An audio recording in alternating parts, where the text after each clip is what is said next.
Famous है। मेरे model का नाम टुंड्रा का खित्ता है।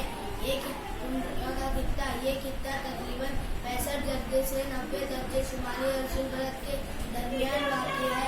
इस खित्ते में इंतहाई सर्द आबो हवा पाई जाती है। इस खित्ते में मुख्तसर अरसा हयात वाले नबातात पाए जाते हैं। यहाँ रेनडियर, लोमड़ी, बर्फानी रीछ, सील और वॉलरस मछलियाँ पाई जाती है।